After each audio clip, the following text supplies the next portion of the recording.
Welcome to Africa Geotrends, your window into Africa's power, progress, and geopolitics. Asterisk before we dive in, hit subscribe and turn on the bell so you never miss the stories shaping Africa's future. Across the vast landscapes of Africa, from the dunes of the Sahara to the grasslands of the Sahel, a new war is being fought, not with weapons or armies, but with wind, soil, and time itself. It's an invisible conflict, where every rising degree of heat steals farmland, every drought fuels migration, and every storm redraws the future of nations. This is the heat wall, Africa's silent war against climate collapse. As the world debates climate change in boardrooms and summits, Africa lives it. The continent that contributes less than 4% of global greenhouse gas emissions bears the brunt of the crisis. In 2024 alone, over 40 million Africans were affected by floods, droughts, and cyclones, disasters growing in frequency and intensity. But hidden within that struggle lies a story of resilience, innovation, and defiance. A story of Africans building a literal wall against the heat. Our journey begins in the Sahel, a vast semi-arid region stretching across 6,000 kilometers, from Senegal in the west to Djibouti in the east. Here, temperatures have risen 1.5 degrees Celsius faster than the global average. The land that once fed millions is turning to dust. Desertification advances southward each year, swallowing farms, villages, and history. But in this place of despair, a quiet revolution is taking root, one tree at a time. They call it the Great Green Wall of Africa, the largest living structure on Earth. A continent-spanning initiative to plant and restore 100 million hectares of degraded land, stretching from coast to coast. What began as a dream in 2007 has become Africa's frontline defense against the climate crisis. In Senegal, local women lead reforestation brigades, planting acacia trees whose roots anchor the soil and fix nitrogen, restoring fertility to barren ground.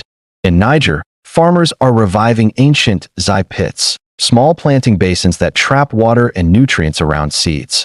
And in Ethiopia, entire communities have transformed once barren hillsides into lush terraces visible from space. But the Great Green Wall isn't just a line of trees. It's a symbol of hope, resistance, and the idea that Africa can engineer its own climate defense. Across the continent, other heat walls are rising in different forms. In Kenya, engineers are building solar-powered irrigation systems that turn parched land into farms.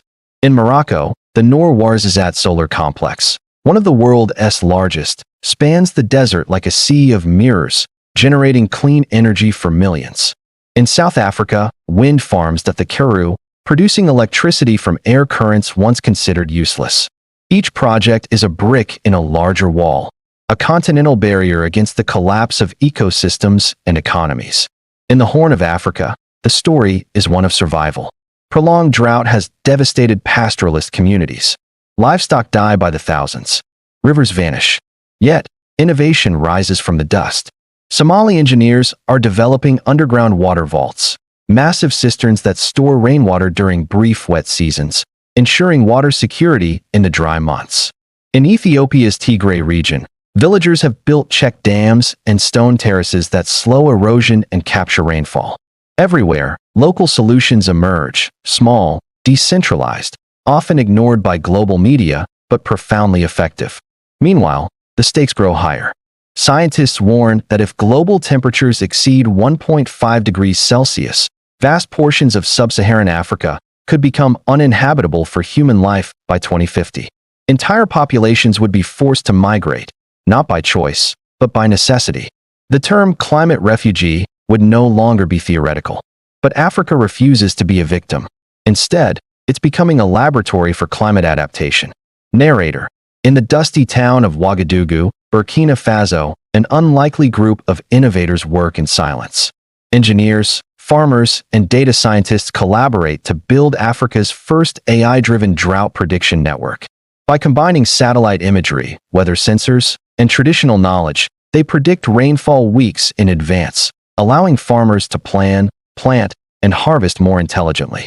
This fusion of ancestral wisdom and artificial intelligence is reshaping how Africa defends itself. In the coastal city of Mombasa, marine biologists are cultivating mangrove forests, natural carbon sinks that also protect shorelines from erosion. Each hectare of mangrove stores up to 5 times more carbon than tropical rainforests. Locals call them the ocean soldiers. In Ghana, urban planners are greening across cityscape, creating corridors of trees that reduce heat and filter air pollution. But as Africa builds its heat wall, it faces a paradox. The very countries most affected by climate change receive the least funding to combat it. Out of the $100 billion in annual climate finance promised by wealthy nations, less than 15% reaches Africa. Yet, African nations continue to act, not out of charity, but out of necessity. In Rwanda, strict conservation laws have turned once eroded hills into green sanctuaries. In Nigeria, youth-led movements are pushing for renewable energy independence, building microgrids that power entire communities off solar alone. And in Tanzania, scientists are experimenting with heat-resistant crop varieties, genetically optimized maize, millet, and cassava that can survive prolonged droughts. The continent is not waiting for rescue. It's engineering its own survival. But what if Africa's fight against the heat isn't just about survival, but leadership? In 2023, the African Union launched the Climate Resilient Africa Initiative, aligning 55 nations under one agenda: build climate-proof economies by 2063. For the first time, Africa speaks with a unified voice in global climate negotiations, no longer begging for aid, demanding partnership. At COP28, African leaders emphasized a truth long ignored, that Africa holds the keys to the world's energy transition. From the lithium fields of Zimbabwe to the cobalt mines of the Congo, Africa provides the raw materials that power renewable technologies. Yet now, a new narrative emerges: Africa as producer, not just supplier. Countries like Namibia and Zambia are investing in local processing, aiming to export finished products, not raw ore. The same logic applies to the climate fight. Africa's innovations, from solar microgrids to regenerative agriculture, can guide the world. But for all the progress, the wall still burns. In Sudan, climate-induced conflicts over shrinking water sources have displaced millions. In Madagascar, unprecedented drought has created what the UN calls the world's first climate famine. In Mozambique, cyclones batter coastlines that once felt safe. These crises show the urgency of the fight. And yet, in every story of loss, there's a story of defiance. In northern Nigeria, once devastated villages are re-greening themselves through farmer-managed natural regeneration, allowing trees to regrow from living stumps rather than replanting anew. It's cheaper, faster, and locally controlled. In Mali, solar cooperatives empower women to run cold storage businesses, reducing post-harvest loss and providing steady income. These communities are not victims of climate change. They are architects of resilience. In the deserts of Egypt, an ambitious project aims to transform arid land into green belts using treated wastewater. It's not glamorous, but it works, a heat wall made of innovation. Even in the most fragile states, such as Somalia, renewable energy is rewriting possibility. Decentralized solar grids now power schools and hospitals in places the national grid never reached. Every solar panel, every tree, every dam, each is a brick in the wall. The wall is not a single structure, but a movement, a growing realization that Africa's strength lies not in waiting for others, but in re-engineering its relationship with nature. From the shores of Lake Chad to the wetlands of Botswana, Africa's silent war continues, one that won't make headlines until it is won. The heat wall is also psychological. It's the barrier between global perception and African reality. Too often, Africa's climate story is told as tragedy. But look closer, it's also a blueprint for hope. Across the continent, youth are driving the change. From Ugandan activist Vanessa Nakate to Nigeria's Oluyemide Idowu, young Africans are forcing governments and corporations to act. Social media amplifies their voices beyond borders, turning local movements into global ones. The digital revolution is another weapon in the climate war. Smartphone apps now help farmers predict rainfall, locate water points, and connect to carbon credit markets, monetizing conservation itself. Startups like Kenya's Twiga and Rwanda's Ampersand prove that green technology isn't just about saving the planet. It's about powering economies. Africa's climate story is also a story of justice. The global North's industrial revolution burned coal and oil to reach prosperity. Africa, arriving late to development, faces the heat of that history. But instead of repeating it, Africa is leapfrogging, building clean from the start.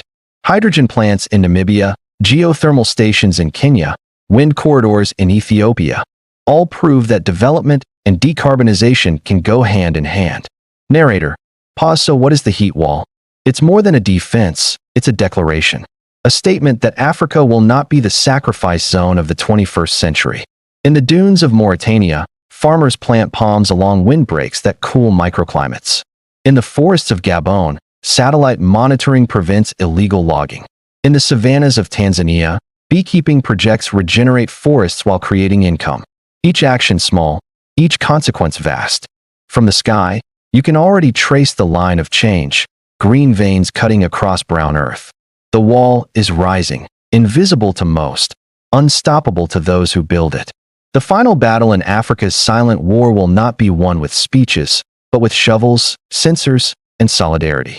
And perhaps, decades from now, historians will look back at the early 21st century and say, this was the moment Africa changed not only its fate, but the planet's. Because if Africa falls to the heat, the world falls with it.